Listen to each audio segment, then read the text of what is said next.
Hello. Today's notes lesson is on physical and chemical changes.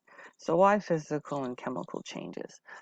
That's actually the study of chemistry. In chemistry, we study what a substance is and how we can change that substance. So that tells you there's two ways we can change a substance, physically and chemically. So before we start on physical and chemical changes, I do want to talk about the three states of matter. What is matter? Matter is actually anything that takes up space and is made up of little particles called atoms. So you are made up of matter. The table you're propped up on is made up of matter. The apartment or house that you're staying in is made up of matter. So those are anything that are made up of atoms and then take up space. There's three main states of matter that we're going to work with in class. There's actually a fourth state of matter, and now there's a theory that there's a fifth state of matter. But we're going to focus on three. Okay, so the first state of matter are solids. Solids are made up of particles that are packed in close together. They're actually kind of locked in place. The only thing they can do is vibrate back and forth. Okay, so they have some energy because they're just kind of sitting there and vibrating. Solids also have a very set shape. You can't change its shape. They also have a set volume, so you can't change the space it takes up. So volume is the amount of space a state of matter takes up. So I think about people at Disneyland a lot. People packed in tightly, shoulder to shoulder, on Main Street at Disneyland. They're kind of like solids. They're packed in together. They can't really move freely. They're kind of locked into space. They have to push and shove. They can maybe shuffle their feet, but they're pretty locked in space. And for the most part, you can't crush them in anymore, so they have a set volume. Okay, so those are solids. Liquids are kind of like when crowds have lightened up a bit. You have people kind of walking around in smaller groups. They can walk past other groups. They can kind of um, move to different areas of whatever land that they're in. So particles in a liquid can flow past each other, so they have more energy than particles in a solid. The liquid still has a set volume, meaning you can't change the space the liquid takes up. So if you think about water, if you have a cup of water and you pour it into a different container, it's still 1 cup of water. So the volume hasn't changed, but the shape of the liquid can change. So if you have a cup of water and you pour it into a bowl, the water now takes the shape of the bowl. Okay. The last state of matter is gas. Gases are kind of like people in an empty Disneyland. These people can zoom around all over the park if they want. So gas particles have a lot more energy than particles in a liquid and particles in a solid. Gas particles can take up the space of any container you put them in, and they will take the shape of any container you put them in. So the volume of a gas and the shape of the gas can change. You probably ran into some example of this. Let me tell you a story. Sometimes if my dog is sleeping in the room, he'll fart, right? And then I can start to smell it. And then that smell kind of takes up the entire room. So that tells you the gas can actually fill up that entire room. Okay? So to sum up, particles in a solid have fairly low energy. They're packed into each other really, really closely. The shape of the solid is set, meaning you can't change it, and the volume of the solid is set. You can't change it. For liquids, they have more energy than particles in a solid because they can move more freely. They cannot change the volume, but you can change the shape of a liquid. Lastly, you have gas. Gases have the most energy of all these particles. They're far more spaced out than the liquids and the solids. You can change the shape of a gas, and you can also change the volume of a gas. So the gas will expand to take up any space you put it in. So those are your three states of matter.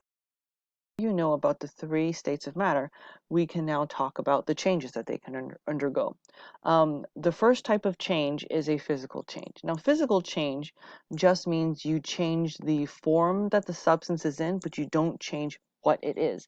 So, for example, one type of physical change is a phase change. So you can freeze water into an ice cube, but you can also melt that ice cube down into a liquid. So it's still water, but it just changed from a solid form to a liquid form. You can boil water and turn it into a gas. It's still water, but it goes from a liquid form to a gas form. You can also reverse that change. Liquid freezes back into a solid. You can condense and cool the gas, and it goes back into a liquid. So phase changes are one type of physical change. The next type of physical change is dissolving. Anytime you dissolve a liquid, dissolve a solid into a liquid. So examples would be salt and water, sugar and water, lemonade mixed in water, Kool-Aid mixed in water. All of those examples are dissolving a solid into a liquid, and those are physical changes. The last type of physical change is finding a way to change the shape, or breaking down a substance. So for example, if you have glass, you can break it into a million little pieces, but it's still glass. You just change what it looks like. You can take a piece of paper and rip it up. It's still paper. You just change what the paper looks like. Or you can crush an aluminum can. You can change its shape, but it's still an aluminum can. Okay, so those are 3 examples of physical changes that can take place. So the next one would be chemical change. Earlier I said for physical changes, we can change the form that the substance is in, but we don't change what the substance is. Chemical change is when we actually transform the substance into a brand new substance. And there are certain ways you can figure out if you've got a chemical change going on. And so there are a few things you can look for. So these are signs of chemical changes.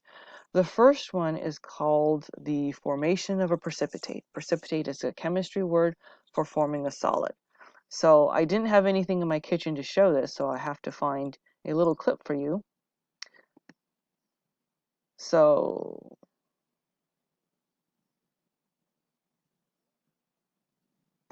this is a magnesium sulfate solution. He just said it was clear. It looks just like water. And this is a sodium hydroxide. It's actually Drano. You can find this in Drano.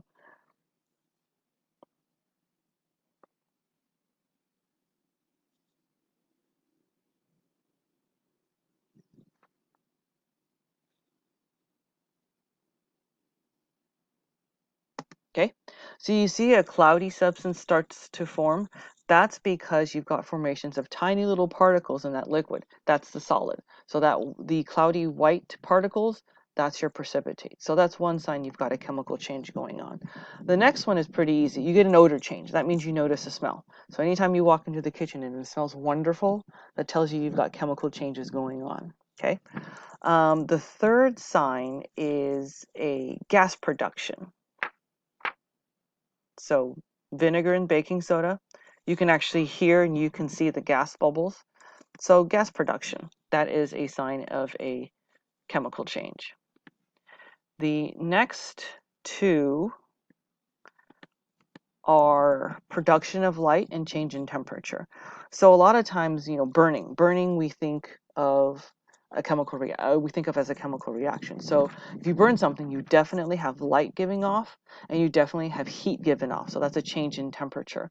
But sometimes you can actually have a chemical reaction where instead of getting hotter, the reaction gets colder. Okay, so that still falls under change in temperature. So those are 2 other signs of a chemical reaction. The last sign is a color change. So here's a piece of burnt wood. You can see what the wood looked like before, and after it burned, it turned into a charred black substance. Okay, so this year what we're going to be doing is we're going to study what atoms are. We're going to study how atoms can get together and form different substances. Then we can start to look at how the substances can interact with each other to create chemical equations. Okay, so that's it. You can listen to this as many times as you want as you fill out your notes. If you have any questions, you can always ask me in class, or you can shoot me an email later and I can help you out with that. Thanks. Bye-bye.